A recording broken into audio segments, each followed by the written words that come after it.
So, magbasa ta karon no. Gamay lang man siya. 1 to 30. Wow! Okay. So, medyo gamay siya, no? Nautro siya. Sa ko, una ko naging buhat. So, kung ikaw dili ka klaro, tanaw na lang sa inyong cellphone. So, mag-start tayo sa verse 1.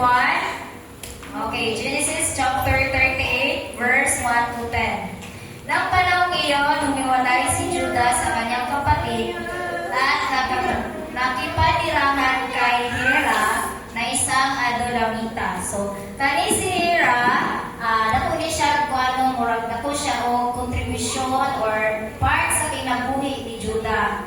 So, di ba ang may suon, di ba na sila kanya-kanya ng asa sila pumuposes, asa sila magstay. So, naitabo si Judah, miwalay siya sa iyang may suon o nagpabilin siya dito sa lugar na asa nagpuyo si Hira na isang Adulamita or ang lugar nila kitawag mo Adulmite? Adula or Adulmite sila. So, napangasawa niya o nanganak ni Soa. Soa, may bata ni Soa. Showa or Soa. So, in short, isa itong Kananeo. So, kaning Adula is Canaanites na lugar. So, dito niya nakita ang iyang asawa na si Showa. So, nagkanan sila ng tatlong lalaki. Si ang pinangalan sa panganay. So, si ang ilang panganay. Ang pangalawa, si Onan. At si Zara naman ang pangatlo. So, si Judah ay nasa Egypt na pinanganak si Sela. Nasawa ni Judah ang kanyang panganay na si at ang napangasawa nito ay si Tamar. So, nigawas na diriya si Tamar. So, pangutanong tamo, sa lalaki si Tamar? Dulamita!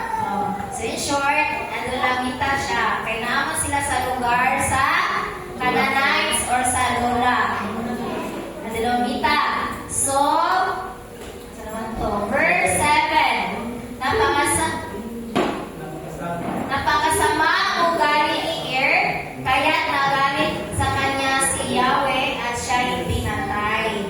So, diriya, nagsuko ang Ginoo kay napakasama ang ugali ni So, ako gina-search, kung saan yun ang nabuhat ni kung saan yun iyang sala. Wala siya'y, siguro ka mo namin na ibawan, pero sa akong pag-search, wala gisulti dito kung saan yun specific na gibuhat ni Kagibutang rin dito evil lang siya, muna ipatay siya sa Ginoo. So, in short, kaya mga Canaanites kay mga, di ba, o saan pinasamba nila, mga idols or mga pagano sila. So, pinatay siya ni Yahweh ng verse 8. Kaya sinabi ni Judah kay Onan, tungkulin mong sipingan ang byuda na iyong kapatid upang magkaroon siya ng mga anak sa pamamagitan mo. Diba sa share ni Pastor sa Deuteronomy chapter 25 verse 5, kung tama pa ko, nagtatawag of levering of marriage, na pag ikaw, sampo lang iyong magulang namatay sa gera, na ikaw nagsunod iksoon, obligasyon mo na miniwan ang iyang asawa para, kumbaga, mag-continue ilang lahi, kung manana ilang batas sa mga Israelites, sa mga pastor. So, ikaw diriya, tungkulin mo sipingan ang byuda niyong kapatid upang magkaroon siya ng anak sa pamagitan mo.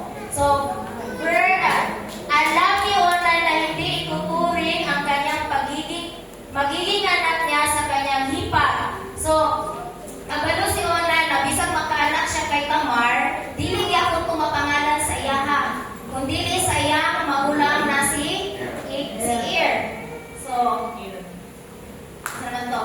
Kaya itinapon niya sa labas ang kanyang pili upang huwag magkaanak ang kanyang kapatid sa mamagitan niya. So, in short, wala niya gitugot na mabuntis si Tamar. So, ang iguhat niya is mahulog lang na pleasure lang ang iyang kay Tamar. So, wala niya gitugot na di ba? Kabalo man tawag paano mabuog yun ang usa ka kinabuhi. Mag-meet ang sperm o ang egg. Pero wala gitugot ni Ona na may tabot usa kayang biyanan ay hipa na si Tamar. Ito'y kasuklam-suklam kay Yahweh kaya't pinatay din siya. So, ang naitabo, ipatay gapon si Ona tungod sa iyang gibuhat dito kay Tamar na isuod siya. Kaya ba itong responsibilidad na tagaan niyang anak si Tamar kay mao na ang ilang batas sa mga Israelites pag ilang panganay or gisundan nila na igsoon namatay ang asawa dapat obligasyon nila ko na kanang minyuan or kanang kuanon ba kanang sabupon or gibuhat yung katong sa panahon ni Ruth ni bawas. So di ba sa kalahi lang yapon. So proceed ta verse 11. So gipatay si Onan. So sa verse 11, sinabi ni Judah sa manugang niya si Tamar. So diriyan na. Ingon niya kay Tamar na umuwi ka muna sa inyo at hintayin mong lumaki ang bunso kong si Sela. So bata pa siguro si Ivan, di pa able na mag-asawa. So ipabalik si Tamar kung asa siya nagpuyo at siya ikan. Pero same lang na silang lugar. Ay kanang kumaga, Davao lang ba? Kaya nagbarangay. Sinabi niya ito dahil sa takot at baka mangyari kay Sela sinapit ng kanyang mga kapatid. Murag naik ka ng si Judah na kasi mapalito na sa takong anak niya. Dulo na ba yung anak, di ba? So, yung ibuhat, ipaulit na lang niya si Tamar sa ilang lugar. At kung ganito na tayo, bata pa po si Sela. Kaya umuwi mo na si Tamar sa kanyang ama. So, sa verse 12, pagkalipas ng panahon ay namatay ang asawa ni Judah. Isang ito yung asawa niya? Si Suwa or Suwa. Oh. Matapos ang paglulusad, nagpunta si Judah sa Timnat. So, may Timnat. Para tingnan ang pagugupit sa balahibo ng kanyang mga tupa. So, dito ang kanang areas asa nakapunta ng iyang mga tupa. Kaya kasama niya ang kaibigan niya si Hera. So, kani si Hera magod kay murag yung tawag niya o dependent or close sa iyang pamilya. Close friend yun niya si Hera. So, ano to? Samantala, may nagsabi kay Tamar na napupunta sa Timnat ang kanyang biyanan upang gupitan ng balahibo ang mga tupa nito. So, in short, ay Timnat, murag area asa magpagupit ang mga tupa. Pagkarinig nito, hinubad niya ang kanyang damit pagluksa. Nagtalubong siya at naupo sa pagpasok sa tinahin. So, diri na nagawas kong disguise ni Tamar.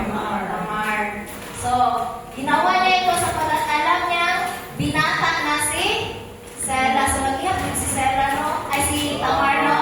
Kung manusag yun, maibol na mag-inyo si Sela. Kaya siyempre, di pangakuhan pa yan siya na, niya na lang kung binata na niya kung nagaling si Sela. Ngunit, hindi pa sila ipinakakasal ang kanyang biyanan. So, verse 15 siya. Verse 15. Nakita ni Judah si Tamar.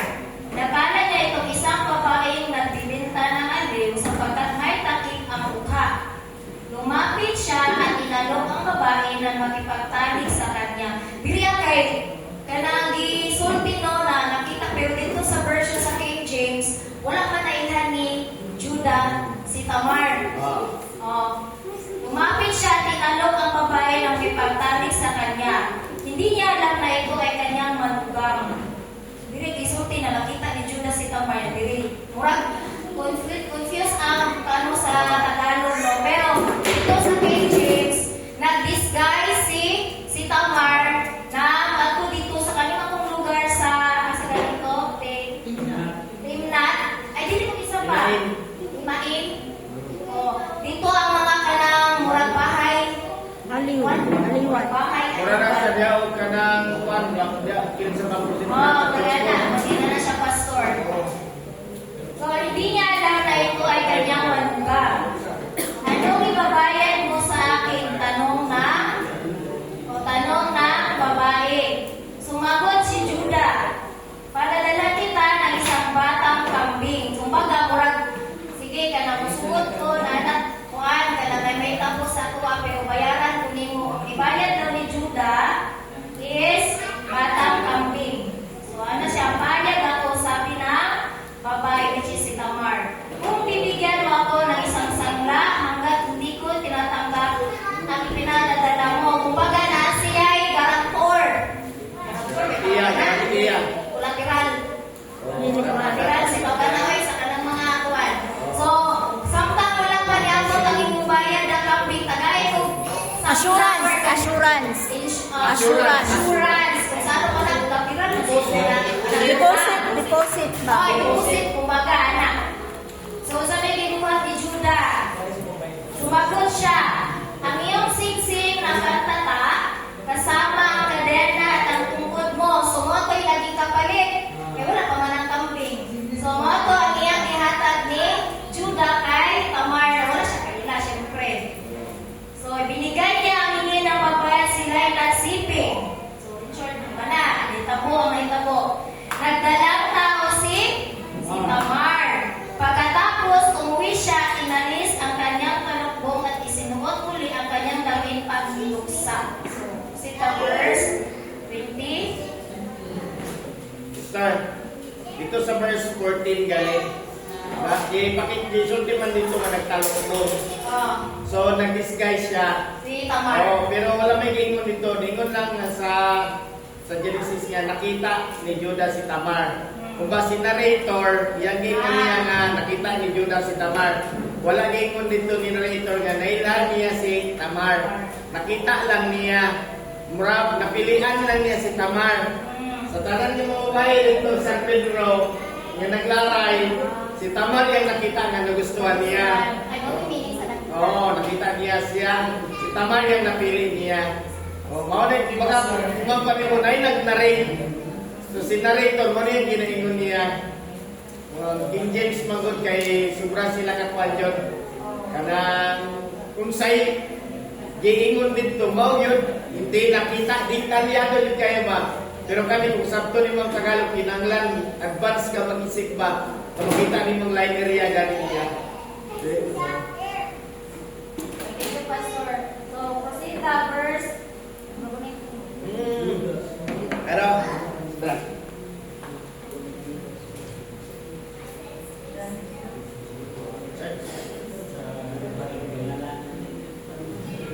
ang microphone ni Pinibero.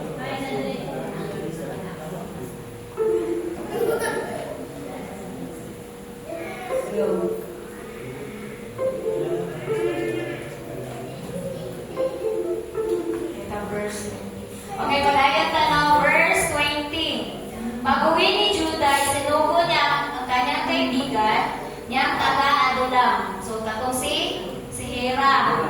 Upang dalhin sa babae ang pinangako niyang kambing. So, di ba, nag-promise siya na bayaran siya kung kanang binatang kambing. So, at babawi naman niya ang iniwang sangla para mauto ang iyang garantor o i-deposit niya. Nagtanong-tanong siya sa mga lalaking taga-roon. So, sulugot yung si Hirano. At ang sagot ng mga ito ay walang gayong babae roon. So, maingon na wala nila naitanto. Kasi syempre, wala man nagpaila si Tamar. Isa pa, si Tamar, hindi man siya patutot. Hindi man siya patutot. Ibuhat lang ito niya intentionally. Kibali, yan ang kung nag-disguise na yun siya.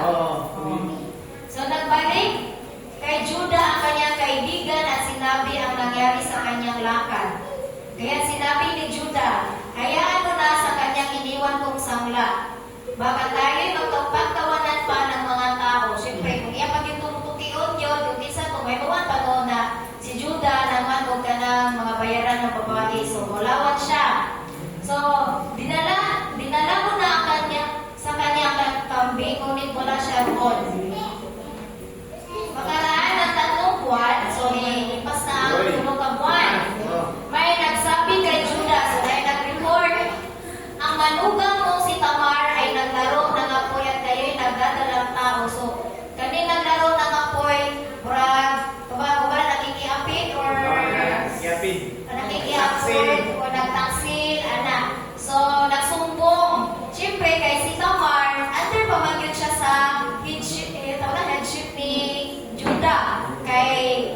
tawag na, impact man siya, no? So, in-close pa siya. So, inilabas niya siya sa, inilabas ninyo siya at sunugin. So, mo yung sugot niya ka sa mga tao na nagawa na niya, nabuntis si Tamar. So, amoy niyang utos na ilabas at sunugin. Habang siya ay kinaragkat palabas, ipinasabi niya sa kanyang ganan, ang may-ari ng mga ito ang ama ng aking dinadala. So, ilabas po niya katong Ebidensya. ebidensya or katong inipusit na gamit ni Judah kay Tamar. Tingnan mo kung kanino ang singsing, kadena at punggod na ito. So, kumbaga, sa area na murag hatulan na ba, yan, siyempre agad yun na siya mga tao, no? So, verse 26, nakilala ni Judah ang iniwan niyang sangla, kaya sinabi niya. So, dali na kayo niya naitahan ng iyang ano? Ang iyang gamit, siyempre gamit yun na niya. Wala siyang kasalanan, wala siyang kasalanan, ako ang nagkulang. Dapat sana'y pinapasabi siya kay Sela at hindi niya ito muling silipingan. So, makita na to diri ba na, di ba, gidiscuss man ganina ang kinabuhi ni Judah. Si Judah kabaluta, ano sa iyang kinabuhi, kung sa iyang sacrifice. Di ba, si Judah ang nag-initiate, nag-suggest na baligyan na lang na ako iso, ayaw na namin yung napatya. So, si Judah diri, nagkaroon siya ka na, kumbaga, iamin niya ang responsibilidad na dapat ihatag niya sa iyang kanang impact na wala niya nabuhat. So, diri, nakita niya na mali yun ang iyang gibuhat. Siyempre, nangako siya kay Tamar, di ba? Nangako siya kay Tamar na pag udagod na si Sela, ipakasal niya kay Tamar. Pero wala man niya gibuhat, o kung nabuhat niya to, na ni Tamar na mag-disguise siya para magkaroon siya anak sa lahi ni Judah. So, verse 27, dumating ang panahon na nanganak, pamanganak ni Tamar, at natuklasan kambal ang kanyang isinila. So, kambal pagid ang anak, no? So, diriyan na nato may bawan kung usa ang dagong purpose sa kinabuhi ni Tamar sa kapanahunan nato karon sa kaluwasan. So, twins. So, di ba, may twins ni gawa sa ano, sa ano pa, Genesis, sa Jacob, si Esau, si Esau, si Jacob. Oh, tama. Anak ni Abraham. Si Isaac na Isaac. Hindi. Anak ni Isaac. Anak ni Abraham. Anak ni Isaac. Kape. Anak ni Isaac. Si Jacob, si Esau. Esau. So, asa naman to? Verse 28. Sa oras na kanyang panganak, lumabas ang kamay ng isang ito at inanian ang hilot ng pulang sinulid upang makilala ang unang inaanak. So, kisa na ito yun na ni Gawas? Pares. German. Ay, si Sarah Joy. Nayo na ni Gawas. Ibalik ay. Nabalik Ibalik. ko karirahan sa tiyan. Ah. So, katong una ni Gawas, nagunitan to sa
si Jacob sa isa hod ba? Unahan sila, no?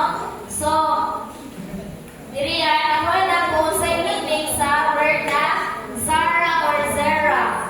Means scarlet or brightness. So, naka-remember ba ka na ang lahi ni Zera is na siya'y dako na nahitabo dito sa panahon ni panahon sa December ba to? Na nganong sige silang away na dili magid sila madaog. Isa man tong lahi na nagtago or nabuhat o diba lahi man to siya ni Judah? Okay. Lahi to siya ni Judah na which is gikan sa lahi ni Zera. So mabasa na to siya kay Joshua dito, Joshua. Mabasa na to sa Joshua verse O chapter. 7, verse 16. Okay. Sino? So, mga Zerarites or Zerarites. So, si Akan, di ba, walang mahulog na, ano siya, great grandson ni Zara or ni Zera. So, di ba, in short, ato na lang ikuha, di na nato pasaw. Di ba, sila Joshua, nakipag-away sa kalaban na dito, mga Filisteo. mga Filisteo. Di ba, sige siya lang na nga, dili man yung paundang ang kanang ilang kuan, kanang salot, ya dili sila madaog-daog sa kanang away. Kay tungod di ay, naay nagbuhat o kasuklang-suklang sa tubangan sa Ginoo. Moto ang lahi ni Akan. Di ba, kung sige buwan sa lahi ni Akan? Pagtago. Ha? Nagtago sila o katong mga samsam. Nagtago nila ang mga samsam. So, nasukuan, Ginoo sa ilaha. So, ang naitabusan, tungod atong ibuhat nila sa mga kanang lahi ni Zera, nakatag sila sa tibuok Israelites. So, naano di ba nakaktif ang Judah sa time sa Babylon? So, ang lahi ni Judah or ang lahi ni Zera is nasa 1 Chronicles, chapter 9. Gamay lang sila, ginumber sila, nagamay lang din sila. Siya.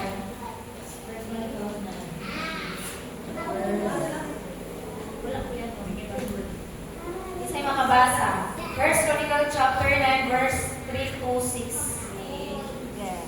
1 Chronicles 9 verse 8.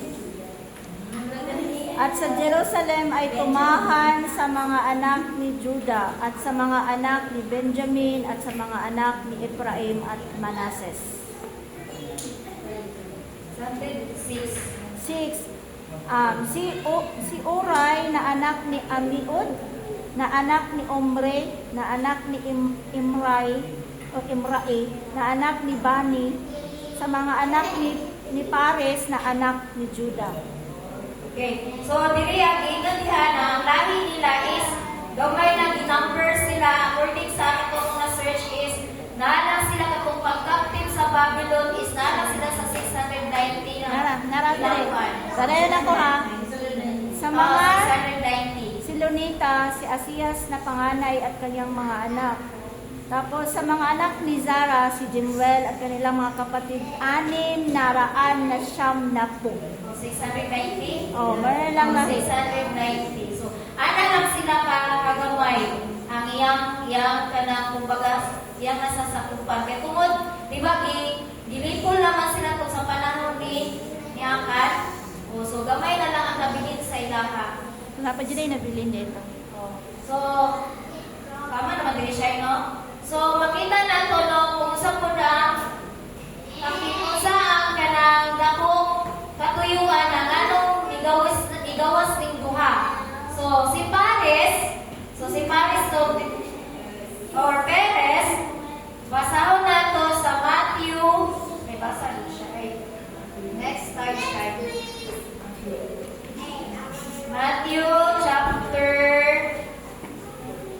verse 3. So, dili na ito makita na kalaan ng mga ninuno ni Jesus Christ.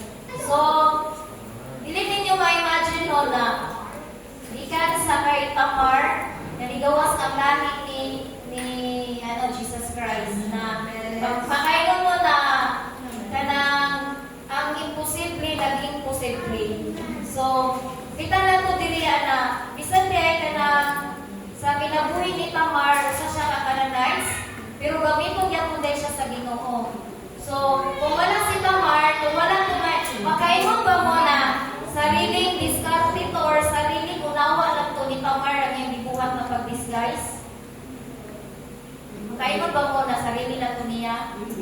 So, para sa ako nasabtan no, kay dili to kagalingon lang niya nagustuhan na magkaanak siya. Kundi, didihugan din siya sa Ginoo na buhaton to niya. Kay, kung wala siya paglihog sa Ginoo, maaaring kapalit niya ay kinabuhi, di ba? Maaaring siya mapatay. Kay, sa ilang time, kung ikaw nagkatiapid ka, na napakay ka ng, siyempre naman siya sa langit sa kanang, kumbaga naman siya sa bahayan ni Juda. Maaaring siya katyo, kung magbuhat siya ganang diling maayo. Pero, ang gibuhat ni Tamar, itagaan siya o wisdom sa Ginoo na buhaton niya pag-disguise tungkol sa kakulangon o kanang walay si Juda ba wala siya kanang Pakialam.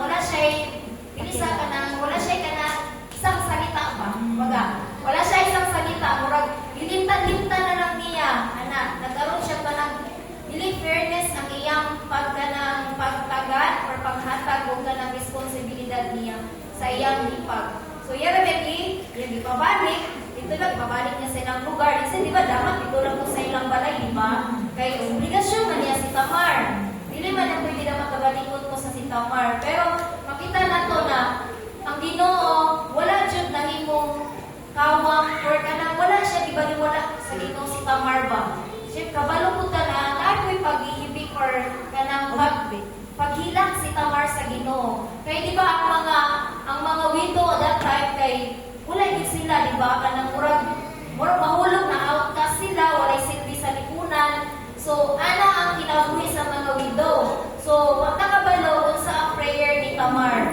So, nadungog sa Ginoo na siya na yung pagagamiton sa Ginoo na mahimong asa magikan or asa magagawas ang lahi ni Jesus Christ. So, diriya sa Matthew chapter 1 verse 1. So, atong basahan no?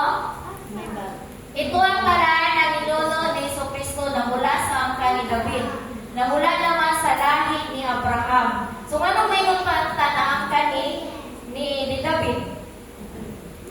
Siyempre. Asa man na lahi, hindi kan si David ay? Diba? Kay Juda. Isa man ang anak ni Juda na asa ni gawas ang papa ni David. Persia. So, mula kay Abraham hanggang kay Haring David, ang ninuno ni Jesus ay sina Abraham, Isaac, Jacob na ama ni Juda at ang kanyang mga kapatid. Si Juda na ama ni Pares or Perez at Zerah kay Tamar. Pares, Esron, Aram, Abinadab, Naashon, Shalmon, Boaz na anak ni Salmon. Si Boaz, di ba si Boaz kay?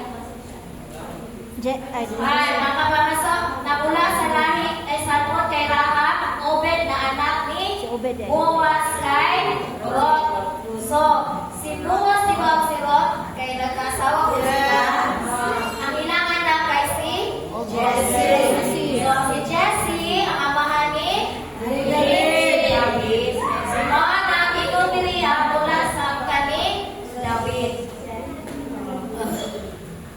So, mula naman kay Haring David hanggang sa naging bihag ng taga-Juda sa Babylonia, ang ninuno ni Jesus ay sina David, Solomon, anak ni Haring David, asawa ni Urias, Rehoboam, Abias, Asa, Josaphat, Joram, Uzzias, Jotham, Ahaz, Hezekias, Manase, Amon, Josias, Jeconias, at ang mga kapatid nito. So, in short, diriyan nagikan ang lahi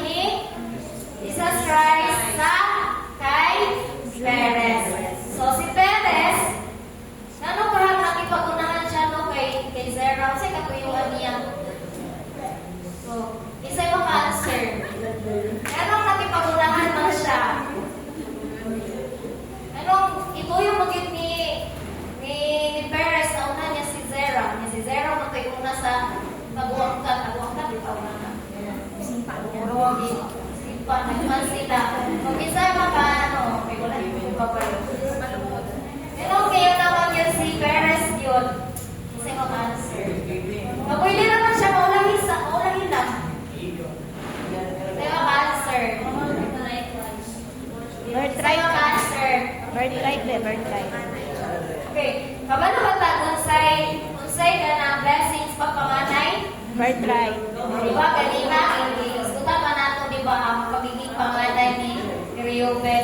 So, kung ikaw ang panganay, nasa iyo ang double portion na panalangin. Di ba, unsay gitabo ni Jacob o ni Esau? Yung Diba? banat ko. Iyang ipagpalit sa Lugaw. lugaw ang buwan. So, dili makita nato na ang katayuan sa Ginoo na nganong nauna si Perez kay diha sa ihamag ikan ang atong si Ginoo Kristo na siya ang atong manluluwas. So, bisan pa no na makita nato na dili gyud perpekto ang kanang asa kung sa descendants si Jesus Christ, pero kinsa man tawag ingon na kanang adigan man siya sa kanang katuto ng pamilya. Remember, si Ahab, kung saan si Ahab, si Rahab. Great. Ano? So, diba? So, dili kita makaingon na sa atong, dili ka makaingon na ideal yun. Ideal. Sa kalibutan, dali tayo ideal na nana, profit of family, nanamutan, nana, pero sa Ginoo, kaya iyang pagtanaw, pero isa lang ang iyang kakuyuan, kundi ang atong kaluwasan. So, si Tamar ang igamit no na sa iyang kanang unfairness na dili fair ang kuan sa iya ba kanang murag injustice kumbaga injustice ang iyang na-experience sa panimalay kay Judah, pero gigamit itagaan siya kanang courage siya Ginoo pa na buhaton nimo ni para diha magikan ang panalangin o ang kaluwasan diha po magagikan sa imong lahi. So maalam ko ang kanang verse na ako ang magbugab, no? So mag-proceed na sa kanang lessons. So sa lessons na itong makuhaan ni na story ni Tamar. Although gamay naman ang story ni Tamar. So, pero dako siya kanang lessons sa ako ang mga kababaihan, no? Na kanang una is always be patient. So, makita na to kung sa ka pasensyoso, kung sa ang long suffering na gidanas ni Tamar na, di ba, kanang namatay ang bana, tapos gitagaan siya ikaduha, pero wala siya gitagaan o kanang maayo na treatment, murag ibuhat lang siya na murag kanang si tawag ng sa kalibutan ay parausan kuya sa gitama. Parausan kanang pleasure lang ang gusto sa nionan kay Tamar. So kay wala man siya gitagaan na. So as a babae, syempre murag discrimination yun na, no? Discrimination sa tuwa as babae kung inana ba. So walay panindigan kumbaga si Onan. Wala siya panindigan, wala siya nagasubay kung saan kanang dapat niya buhaton pa as mahulog naman siya na siya ang panganay kasi syempre namatay naman si Ir. So siya na ang masunod ang panganay pero wala niya gibuhat ang iyang responsibilidad kay Tamar. So si Tamar, naging patient siya, ipaabot niya, wala ba siya nakita kahit no or sa ato pa lang pwede man mag-binyo butro. Pero si Tamar, wala siya na pwede ba sila mo? Pwede. Kakalahi na po. Pero wala kalahin lang niya po. Pero wala siya gibuhat jud kay niya yung Ulat si saka Sena. akong pili ang ingon ni Judah na ihatag na ako ang pamangura ni Sela sa si Sela sa iguma. So di ba giway ko niya na magbinata si Sela pero wala gibuhat ni Judah. Next is be courageous. So be courageous and not be discouraged. So kayo Judah na courageous, may sugon or kanang madasigon si Tamar. Ikaw daw mag-disguise na dili ba ito daw mo sa kadaghanan sa mga bayaran na bayad dili ko na yung binuhatan mo. Oh,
Dagan ang mga lessons ba katong may ketong kay Judah kay Tamar. Maliban sa ang question nito is wala gid niya nailhan. Si Tamar, number 1 kay siya. Sa niyang panahon manggod may son. Ang mga hotel wala pa isuga. Ingit pa. Ngit nila. Lampara lang. Nya, bubugo ko ito Judah. Yanara to pala ng Judah ba? Wala pa naman to. Okay. Next is, don't let the men in your life avoid or hide from their responsibility. So, as a lady or a woman, hindi din nato hayaan mo na murag i-discriminate or ikanang ang responsibilidad kasi siyempre sa pagnyungang budi pero sa kanang mag-asawa. So, kanang dili na tutukta na ang imong asawa or masawang lalaki is kanang mo-avoid or kanang ilang takasan ilang responsibilidad sa imong asawa or sa kababae. So, sa kami nyo, dili ko experience ang experience. Dili ko Pero kita ni mo experience na. wala ka pa experience pero kapag ko na ang mag-asawa na yun ang responsibilidad, di ba? Sa babae o ang babae na responsibilidad sa lalaki o ang babae na responsibilidad sa lalaki, di ba? So, Yes. tama ba? Tama. Na siya. So, dili na tutugukan, dili naman isa para sa mga babae. Bisan ang buok man na sila. So, equal. So, ang matagusan na yung responsibilidad, dili responsibilidad na anak-anak, hindi. Responsibilidad sa tanan. Sa tanan aspekto sa iyong kinabuhi, mental, physical, emotional, kung nakit sa tanan sa verse 1. So, nakubit na siya na responsibilidad sa mag-asawa or sa pamilya. So, dili ko kung nato na ang babae, puro siya ka ng murag-ibong na siya pamilya lagi hapon. Siya ka na mag-provide, di ba? Ang lalaki kay provider yun. Or, di man ingon na nagtira na provide. Kumbaga, sa panimalay ba, siya yun ang siya mag-manage or siya mag-input kung ganakuhan ang Rules. rules, naod. Mana ba? So, dili ingon na dapat kanang babae garbage sa kanang mga pamilya kay kanang mga unbeliever kay babae mag-decide, babae kanang tanan, anak, nakita ko. So, kaya sa ko diriya, makita ko si Tamar, di ko wala siya nag-decide sa sarili. Hindi nagulat yan ko siya sa kanto ni Judah. Siyempre, mo to yung ikaw ka ng papan. Headship niya. Biyanan, Tagalog. So, nagulat siya sa yung biyanan, kung sa isulti sa yung biyanan. So, nagkuhan siya sa headship ba? Hierarchy. Oo. Nagkuhan siya sa headship na yan ipalo kung sa'y tama na rusa sa kapamilya. So, what's your double standard? Kasi yung double standard is, ano din na siya sa kanang kaminyo, no? Na, kanang, you are two things na different but equally, kanang, kung siya ba, treated as one. Kanang, sa pamilya mo, o babae, lalaki ka. Kanang, babae ka or lalaki ka sa pamilya, lahi-lahi ka siya na to, pero, lahi-lahi responsibilidad, pero yung tamang standard na ginatreat na kanang as one, na anak ba? Kanang, kita mo yung babae, mag-submit magyunta sa lalaki, di ba? So, natay ka ng ano ba? Kanang isa ang anong goal. Natay standard sa kapamilya. Next is, don't hide uncomfortable or ugly stories. So, object na ang pinaka-importante, no, na kanang sometimes, sa pinabuhi sa tao, huwag ginalayin yung babag na hindi na ka makapadayon, malungkot na ka, kanang magpapagigid na lang ka, kay kung sa itong mga ugly stories, sa itong mga past na to. So, kung may tag-past, dagan na dahil mas ilan pag mga past tayo sa Bible, no? Kaya gano'n, may kung mata na ako, hindi mo kaluluwi, ilaw-law, kung gusto gino. Pero makabalo na lang, hindi na nang kayo ito, kung ilaw-law. Natay kanya-kanya ng mga unforgettable or ugly stories. So, para sa ila, murang ugly stories, no? Pero sa mata sa Ginoo, dako siya katuyuhan. mission o kanang dili na ko matungkad yun dili na ko matungkad ang mauna sa Ginoo ba sa ikatuyuan na giabi niya kay Tamar ang ato kanang asa magawas ang magdala og kanang kaluwasan sa ato. Isa di magwala na murag wala naman siya pag-asa yun na magkaroon siya ng anak pero ang Ginoo naghatag sa iya og kanang wisdom na buhaton to niya na mag-disguise siya. So, as babae no, as mga kababaihan, lain-lain din taon ka na, kumbaga lain-lain ka na mission, kumbaga, papel niya sa Ginoo. Goal, kumbaga, lain-lain ka goal, lain-lain ka babae lalaki, pero ang ato na yung ano is ang Ginoo baga kanang sa magagamit sa ato ba sa kanang maayong purpose o sa purpose niya sa atong kinabuhi. So si Tamar, nigamit siya sa Ginoo para bugawas ang lahi sa atong Ginoo sa Kristo. Na which is nagika ang atong siya nagdala sa atong kaluwasan. Kung wala si Tamar, bugawas ka si Jesus Christ. Diba, dili? So, pinagi ni Tamar, kung ni Judah, nigawas ang atong Ginoo sa Kristo. Naghatag sa atong sa Kristo. So, glory to God. Inawat ko, paghatag kayo, inspirasyon sa atong mga kababinan na usama ng atong mga kaagin, sa atong kinabuhi, nagkaroon mag-injustice sa atong kinabuhi, pero ang Ginoo, wala siya nagatulog sa atong di ba mo natulog ang Ginoo sa kay Tamar? Isang pila siya katuwing nagpaabot na pero ang Ginoo yun ang nagbihok sa iyang kinabuhi.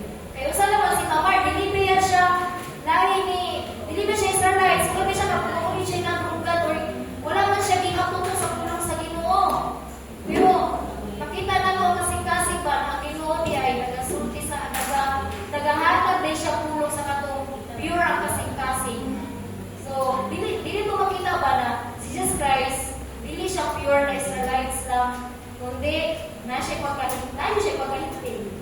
Kaya si Tamar, dili ba siya Israelites? Kananites man siya. So, makita na to ang fairness sa Ginoo, na Ginoo, dili lang siya nagatanaw sa katong mga perfect na tao, kundi dara sa mga imperfect na mga tao, katong mga basag ang kinabuhi, iba ang kinabuhi. So, glory to God. And now is kanang natay makuha sa kinabuhi ni Tamar, no? Pag-awanong pagit na sa kanang musunod na story, kay ano naman to ang murang pakapyaw lang siya pa siguro. So, glory to God, ako dinabalik sa dito week ko sa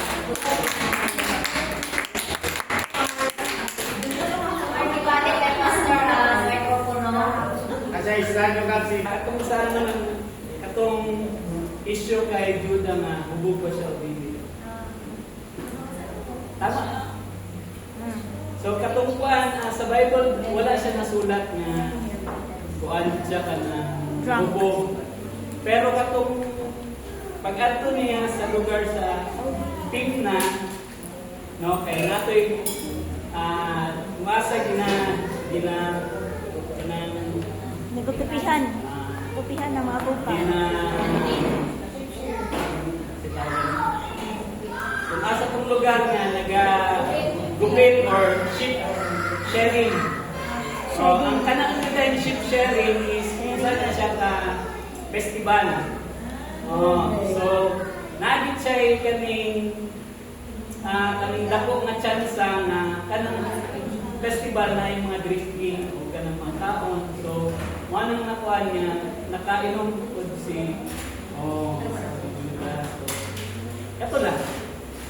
Tama to, Pastor?